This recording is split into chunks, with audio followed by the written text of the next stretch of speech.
সব মানুষ আপনার প্রতি খুশি রে পয়গম্বর।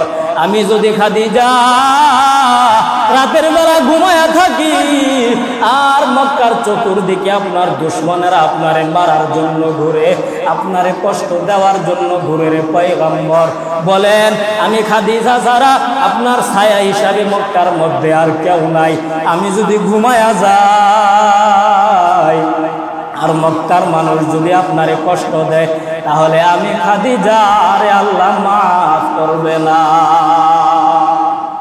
আমাল সে বনতি হ্যায় জন্নত ভি জাহান্নাম ভি, ये खाक फितरत में न नारे है न नूरी, ये खाक फितरत में न नारे है